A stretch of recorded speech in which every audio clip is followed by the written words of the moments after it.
नमस्कार दोस्तों, मैं दिग्विजय सिंह आप सबका बहुत स्वागत करता हूं दिग्विजय इकोनॉमिका में। कैसे हैं आप लोग और कैसे चल रही है आपकी जीत की तैयारी। दोस्तों, आज के वीडियो में मैं बात करने वाला हूं कि नेट इकोनॉमिक्स की प्रिपरेशन कैसे करें, आप किस तरह की स्ट्रेटजी बनाएं ताकि जो नेट एग्जामिनेशन है इकोनॉमिक्स का वो फर्स्ट अटेम्प्ट में ही क्रैक कर सके। और मेरा पूरा का पूरा जो कंसंट्रेशन इस बात पे होगा कि आप नेट नहीं बल्कि जीआरएफ के लिए क्वालिफाई हो, ताकि आपको बेहतर स्कॉलरशिप मिल सके और आप अपने स्टडी को बहुत ही आराम से आगे बढ़ा सकें और जीवन में उन बुलंदियों को छुए जहां के लिए आप बने हुए हैं। तो दोस्तों, बहुत ध्यान से मेरे इस स्ट्रेटजी को बिल्कुल लास्ट तक देखिएगा कि किस तरीके से एनटीए नेट इकोनॉमिक्स की प्रिपरेशन आपको करनी चाहिए ताकि आप जीआरएफ के लिए क्वालिफाई हो सके। मेरे कई ऐसे स्टूडेंट्स हैं जो पहले ही अटेम्प्ट में जीआरएफ क्वालिफाई किए। तो दोस्तों, बहुत ही ध्यान से मेरे बातों को सुनने की जरूरत है और जो मैं बुक लिस्ट बताने वाला हूं ये आपके लिए बहुत ही ज्यादा इंपॉर्टेंट होंगे और मैं ये भी बताऊंगा कि एक्चुअली जीआरएफ के लिए बुक्स को पढ़ना कैसे है। तो बहुत ध्यान से बड़े कंसंट्रेशन से वीडियो को सुनिएगा और अपने जीवन में उतारने का करिएगा प्रयास। तो चलिए, बुक लिस्ट के पहले थोड़ी सी बात मैं इस पे नजर डाल लूं कि जो ये एनटीए एग्जाम करा रहा है बेसिकली उसका पैटर्न क्या है और आपको किस तरीके से प्रिपरेशन करना चाहिए। पहले बात की जो एनटीए नेट इकोनॉमिक्स का एग्जाम है या कोई भी नेट हो, चाहे इकोनॉमिक्स हो या कोई भी सब्जेक्ट, तो आप जानते हो ये दो पेपर में होता है। बेटा, जो पेपर 1 होता है ना, ये इसमें 50 क्वेश्चन पूछे जाते हैं जनरल एबिलिटी के, इन्वायरमेंट के, पॉलिटी के, जिसको आप जनरल स्टडीज समझ सकते हो, आप जानते ही भी होंगे। और ये जो 50 क्वेश्चंस हैं ये 2 मार्क्स के हैं, तो कुल मिला के ये 100 मार्क्स के हो गए। दूसरा जो पेपर वो है जिससे आपने पीजी किया हुआ है, मास्टर किया हुआ है। ये जो है पेपर 2 है, 100 क्वेश्चन इसमें आते हैं, ये भी 2 मार्क्स का है, तो कुल मिला जुला के 200 मार्क्स का हुआ। तो टोटल जो आपकी मेरिट बनेगी वो 200 प्लस 100 मतलब 300 मार्क्स पे बनेगी। आपको मैं बता दूं कि जो एनटीए नेट एग्जाम करा रहा है इसमें अभी माइनस मार्किंग नहीं है, इसलिए आप देखोगे इसमें मेरिट भी ज्यादा जा रही है। इसलिए आप अपने दिमाग से ये चीज निकाल दीजिए कि जीआरएफ में चयन होना मुश्किल है, बहुत ही आसान है अगर आपका स्ट्रेटजी बहुत बेहतर है और आप अच्छी तरीके से प्रिपरेशन कर रहे हो तो नो डाउट आप इस एग्जाम को जरूर क्रैक कर पाओगे।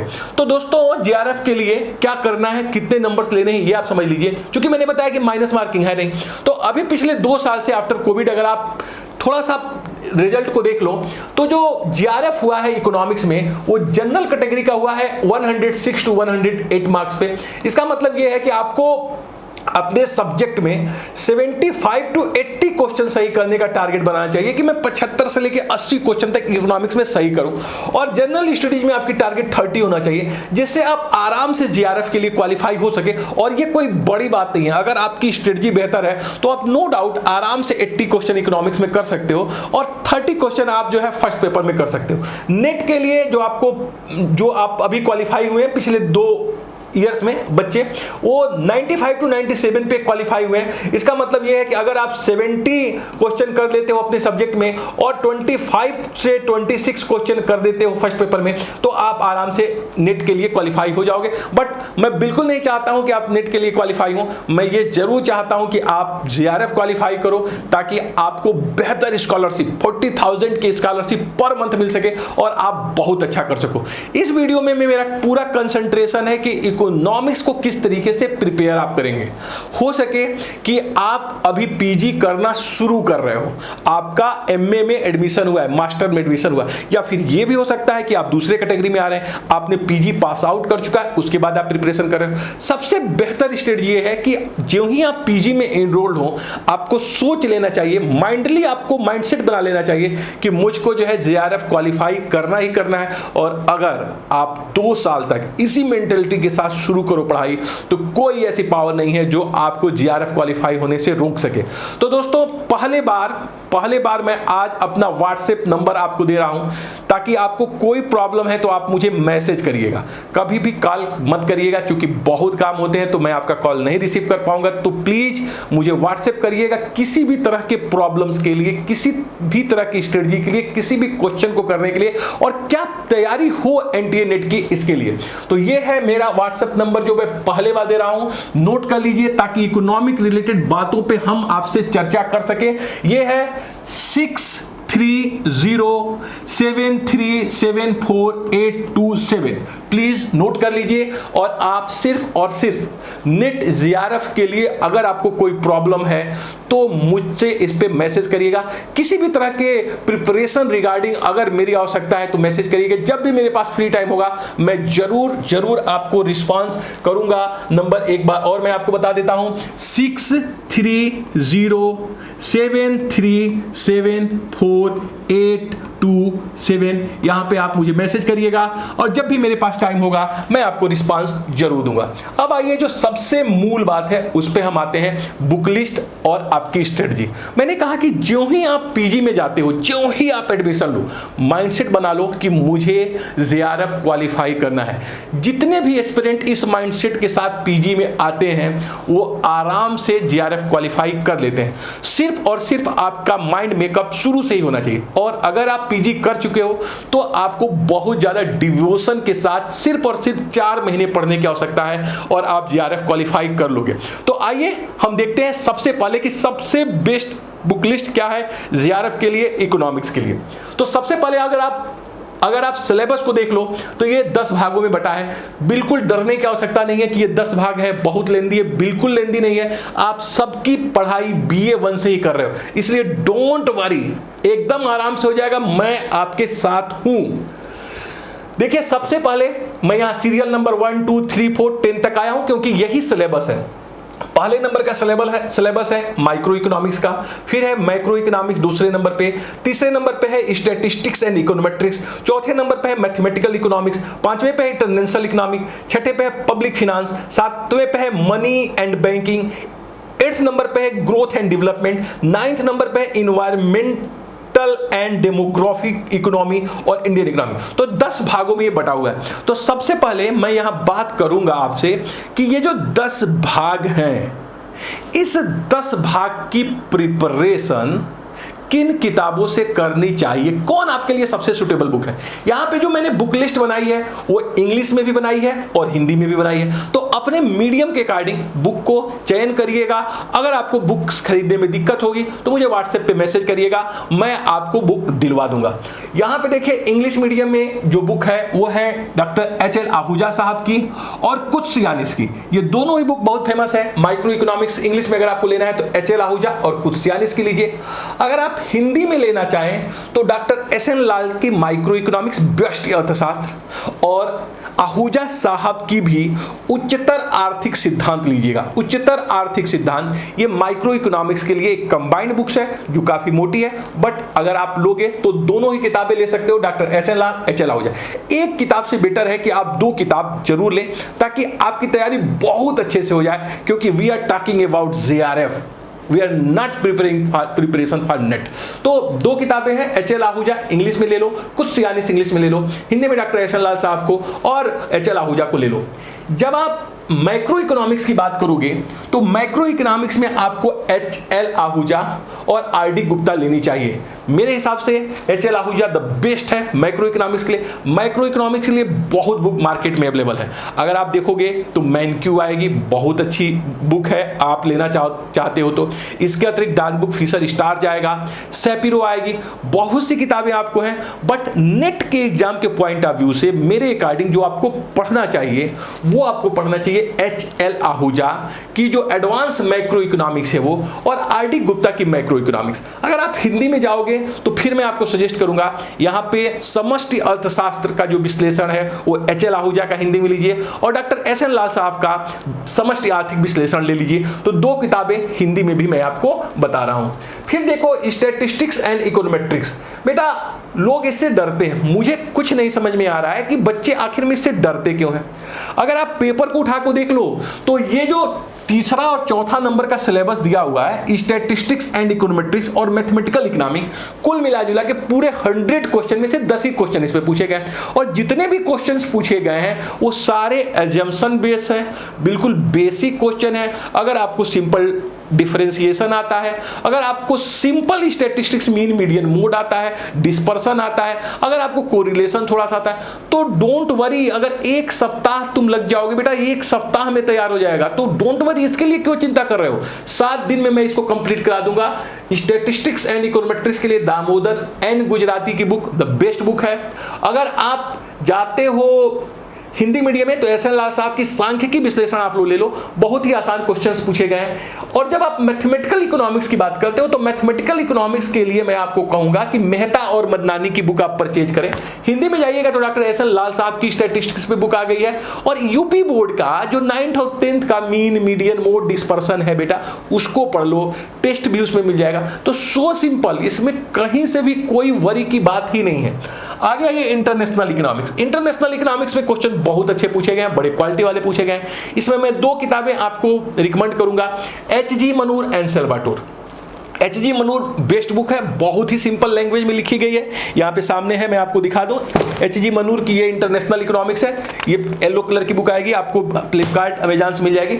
इसमें जो शुरू की जो चैप्टर है, मैं आपको उससे नहीं रिकमेंड करूंगा पढ़ने के लिए। मतलब क्लासिकल जो थ्योरी है, pure classical theory for international trade, मैं बिल्कुल नहीं रिकमेंड करूंगा कि आप इससे पढ़िएगा, क्योंकि थोड़ी सी इसमें कंफ्यूजन क्रिएट होती है। आप हेक्सर ओलिन के बाद पढ़ना चाहो तो पढ़ सकते हो, इवन अपॉर्चुनिटी कास्ट हैबरलर का पढ़ना चाहो वो भी पढ़ सकता हो। लेकिन मैं एडम स्मिथ की एब्सोल्यूट एडवांटेज या फिर डेविड रिकार्डो की कंपैरेटिव एडवांटेज मैं बिल्कुल सजेस्ट नहीं करूंगा, क्योंकि ये थोड़ी सी आपको प्रॉब्लम्स क्रिएट करेगी। बाकी बैलेंस ऑफ पेमेंट और उसके बाद जो भी डेवलपमेंट है वो बहुत अच्छा से कवर किया गया। बट सेल्वाटोर की बुक द बेस्ट बुक है, इसमें कोई दो राय नहीं है। बट वो टिपिकल बुक है, थोड़े से आपको पढ़ने में दिक्कत होगी, बट मैं आपके साथ हूं, डोंट वरी, कोई दिक्कत नहीं आएगी। H.G.. Manur and Salvatore best book है। अगर आप हिंदी में पूछोगे तो मैं आपको बताऊंगा एम.एल. झिंगन और डॉक्टर लाल। डॉक्टर एस एन लाल सर मेरे गुरु भी हैं, मैं हर जगह नाम ले रहा हूं, इसलिए नहीं कि वो मेरे गुरु हैं, उन्होंने लिखा ही बहुत अच्छा है। तो डॉक्टर एस एन लाल की भी अंतरराष्ट्रीय अर्थशास्त्र आप पढ़ सकते हैं, कोई दिक्कत नहीं है। एम.एल. झिंगन को पढ़ सकते हो, एक जगह मैं आपको सजेस्ट करो एम.एल. झिंगन, वो है इंटरनेशनल इकोनॉमिक्स की। अब देखिए पब्लिक फाइनेंस, पब्लिक फाइनेंस में लोगों के होश उड़ जाते हैं, क्योंकि इसके ऊपर ना तो अच्छे टीचर अवेलेबल हैं ना अच्छी किताबें।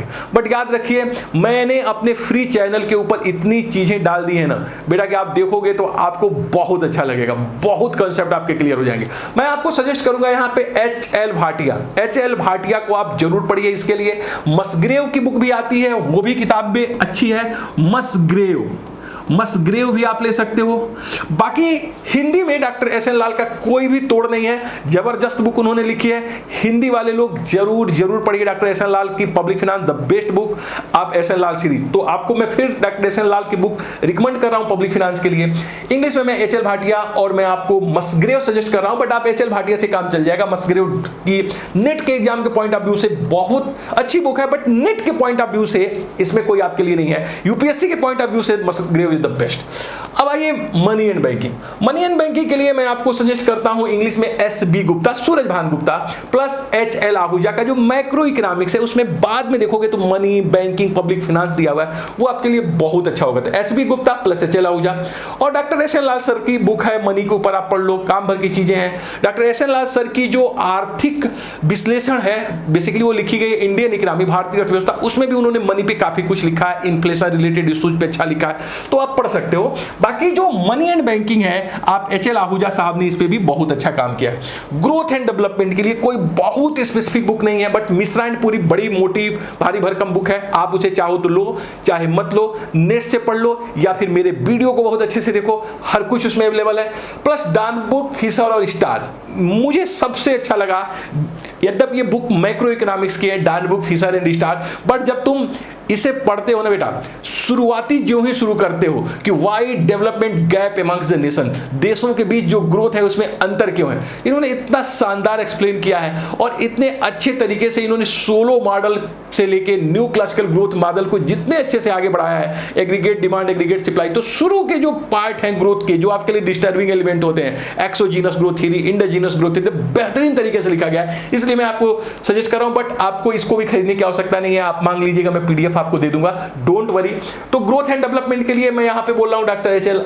आहूजा की भी बुक है, अच्छी बुक है, इंग्लिश में भी आती है, और डॉक्टर एस एन लाल की भी बुक बहुत अच्छी है, आर्थिक आयोजन की तकनीक, और ये नेट के लिए बेस्ट बुक होगी आपके ग्रोथ एंड डेवलपमेंट के लिए। इन्वायरमेंटल एंड डेमोग्राफी के लिए भी बेटा एम.एल. झिंगन आप पढ़ लो, नेट से कुछ मटेरियल आप दे दो, बहुत कोई इससे ऐसे क्वेश्चंस नहीं आते हैं जिसके लिए बहुत स्पेसिफाइड बुक पढ़नी पड़े, तो आप एमएल झिंगन पढ़ सकते हो, डेमोग्राफी के लिए भी अवेलेबल है, और एस एन लाल सर की भी बुक पढ़ सकते हो जो इन्वायरमेंट के ऊपर आती है। इंडियन इकोनॉमी के लिए मैं आपको सजेस्ट करता हूं इंग्लिश में रमेश सिंह और प्रतियोगिता दर्पण स्पेशल इश्यू फॉर इकोनॉमी। ध्यान दीजिए, अगर आप प्रतियोगिता दर्पण स्पेशल इश्यू फॉर इकोनॉमी भी पढ़ दो तो ये बहुत सफिशिएंट है, बट रमेश सिंह थोड़ा सा आप डीप इश्यू पढ़ते हो। लेकिन हिंदी में इसके लिए सबसे बेस्ट बुक है डॉक्टर एस एन लाल साहब की भारतीय अर्थव्यवस्था। नो डाउट ये किताब बहुत ही अच्छी है, बहुत ही क्वालिटी के साथ, बहुत ही कॉन्सेप्चुअल लिखी हुई है। तो दोस्तों ये रहा पूरी की पूरी बुक लिस्ट। अगर आप चाहो तो इसको ले लो स्क्रीनशॉट, ये किताबों को आपको मंगाओ और अपने माइंड में बैठाओ कि मुझे जेआरएफ क्वालिफाई करना है। आप माइंड में ये मत सेट करिएगा कि मुझे एनटीए नेट क्वालिफाई करना है, ये आपके माइंड में हो कि मुझे जीआरएफ क्वालिफाई करना है, मुझे आर्थिक रूप से सशक्त बनना है, मुझे प्रिपरेशन के लिए बहुत अच्छा करना है। बहुत अच्छा आधार देगा जीआरएफ का स्कॉलरशिप, 40,000 रुपये पर मंथ, और आप अपने लाइफ को, आप अपने स्टडी को, आप अपने कैरियर को बहुत अच्छा कर सकते हो। तो दोस्तों शुरू में आपकी स्ट्रेटजी क्या होनी चाहिए, अब मैं इस पे बात करने वाला हूं। अभी तक बात मैंने किया बुक लिस्ट की, मैंने यहां पे आपको अपना नंबर भी दे दिया, फिर जो है अब मैं बात करने वाला हूं आपकी स्ट्रेटजी की, कि आपकी स्ट्रेटजी क्या होनी चाहिए, स्ट्रेटजी क्या होनी चाहिए। इसके ऊपर आइए बात कर ले कि किस तरीके से हम जीआरएफ क्वालिफाई कर सकते हैं। उसके लिए क्या आपके पास रोड मैप क्या होना चाहिए, इसके लिए क्या रोड मैप आपके पास होना चाहिए। देखो शुरू में रोड मैप क्या है, क्योंकि क्वेश्चन एमसीक्यू बेस है, रिटन एग्जाम तो है नहीं, और एमसीक्यू की एक बड़ी विशेषता है कि कभी भी आप इसको बहुत ज्यादा पढ़ के सही नहीं कर सकते हो। इसके लिए आपकी कॉन्सेप्ट बेहतर होने चाहिए। बहुत पढ़ाई से मतलब नहीं है बेटा, बहुत ज्यादा कॉन्सेप्ट क्लियर से मतलब है। इसलिए जो पार्ट आपके लिए डिफिकल्ट लगे उसका नोट्स सेल्फ बनाना, जो भी आपको लगे कि ये चीज मुझे डिफिकल्ट लग रहा है, इसमें मुझे प्रॉब्लम होने वाला है, उसका नोट्स आप सेल्फ बनाइएगा, खुद उसका नोट्स बनाइएगा। और एक बार पूरे सिलेबस को पढ़ना जरूरी है। इसलिए मैं कहता हूं कि अगर आप अभी पीजी में इनरोल्ड हुए हो तो बहुत अच्छे से आपके पीजी के जो सब्जेक्ट हैं उसको पढ़ना शुरू करो। यहीं से अपने माइंड में रखो कि मुझे जीआरएफ क्वालिफाई करना ही करना है, तो बहुत अच्छे से आप पढ़ना शुरू कर दीजिए, बहुत अच्छे से नोट्स बनाना शुरू करिए।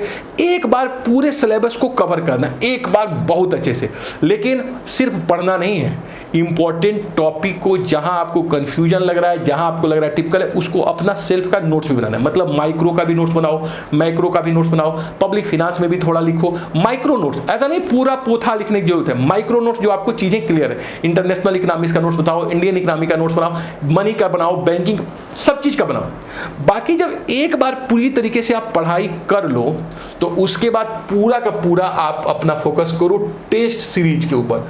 जितना ज्यादा आप टेस्ट सीरीज होगे, जितना ज्यादा प्रैक्टिस सेट सॉल्व करोगे, उतना आपका कॉन्सेप्ट क्लियर हो जाएगा। तो पहली स्ट्रेटजी है कि बेसिक चीजों को एक बार अच्छे से पढ़ लेना, पहले क्वेश्चन मत देखना, नहीं तो तुम डिमोरलाइज हो जाओगे। इसलिए पहले आपकी स्ट्रेटजी क्या होगी, पूरे बेसिक चीजों को एक बार अच्छे से पढ़ूं, उसका segment wise paper wise notes बनाऊं। उसके बाद आपकी स्ट्रेटजी क्या होगी कि अब मैं टेस्ट सीरीज देखूं, मैं प्रैक्टिस सेट सॉल्व करूं, जो प्रीवियस ईयर्स के क्वेश्चन है उसको देखूं। और जब तुम देखोगे तो तुमको फिर से कंफ्यूजन क्रिएट होगा। अब क्या होगा, रिवर्सल में आना है आपको। पहले आपने क्या किया, बेसिक किताबें पढ़ी, उसके बाद आप क्या करोगे, टेस्ट सीरीज दोगे, उसके बाद क्या करोगे, प्रैक्टिस सेट दोगे, और जब प्रीवियस ईयर के क्वेश्चन सॉल्व करोगे तो फिर अब आपको कंफ्यूजन आएगा, फिर आपको फिर से बेसिक किताबों को पढ़नी है। मतलब हमारी तैयारी जो है वो दो तरफा होने वाली है। बहुत ध्यान से सुनिएगा, हमारी तैयारी क्या होने वाली है, दो तरफा। सबसे पहले बेसिक बुक पढ़ेंगे, सबसे पहले क्या पढ़ेंगे दोस्तों, बेसिक बुक पढ़ेंगे। सबसे पहले बेसिक बुक्स पढ़ेंगे, बेसिक बुक्स पढ़ेंगे और अपना सेल्फ नोट्स बनाएंगे। इसके बाद पढ़ने के बाद हम क्या करेंगे, प्रीवियस ईयर के क्वेश्चन सॉल्व करेंगे, प्रीवियस ईयर के क्वेश्चन सॉल्व करेंगे। इसके बाद क्या करेंगे, प्रैक्टिस सेट करेंगे, प्रैक्टिस सेट करेंगे। और फिर से अब आपको कंफ्यूजन होगा, फिर आप इससे फिर यहां पे आएंगे, मतलब पहले यहां से यहां जाना है, फिर वापस यहीं आना है। जहां फिर कंफ्यूजन हो फिर से नोट बनाना है, फिर से जो क्वेश्चंस दिक्कत कर रहे हैं उससे मुझसे कंसल्ट करना है, और फिर आपकी तैयारी ऐसे ही एक प्रोसेस में हो जाएगी। तो पहला तरीका बेसिक फिर क्वेश्चन से फिर रिवर्सल। इस तरीके से अगर आप 4 से 5 महीने एकदम लग के पढ़ लोगे तो कोई ऐसी पावर नहीं है जो आपको जीआरएफ बनने से रोक सके। सिर्फ एक ही व्यक्ति है जो आपको बनने से रोक सकता है, और वो है सिर्फ आप ही अपने राह में रोड़ा बन के खड़े हो जाएंगे कि मुझे पढ़ना ही नहीं है, मुझे पूरी तरीके से 100% अपना देना ही नहीं है। तो बेटा आप ही अपने आप सबसे बड़े दुश्मन सिद्ध होगे। तुम ही अपने आप को रोक सकते हो, तो अपने आप को रोको नहीं, बस अपना पूरा का पूरा दो। तुम जरूर सफल होगे। अच्छा करो, कुछ बड़ा करो, बी पॉजिटिव लोगों से मिलो, पॉजिटिव लोगों को देखो, हमेशा बेहतर करो। प्रत्येक दिन कुछ ना कुछ सीखना है, ऐसा टारगेट। प्रत्येक दिन हमको नोट्स बनाना है, प्रत्येक दिन एक चैप्टर रिवाइज करना है, प्रत्येक दिन हमको प्रैक्टिस सेट करना है, प्रत्येक दिन एवरीडे। अगर आप एवरीडे प्रत्येक दिन को आप बेहतर करोगे तो लक्ष्य आपके उतना ही समीप आता जाएगा। तो बहुत अच्छे से आज ही से लग जाइए अपने लक्ष्य की तरफ, और लक्ष्य है जीआरएफ क्वालिफाई करना। आप जरूर सफल होगे। आओ कुछ अच्छा करें, आओ कुछ बड़ा करें, कुछ करके दिखाओ, कुछ बन के दिखाओ। Thank you so much for watching Digvijay Economica. God bless you dear friends.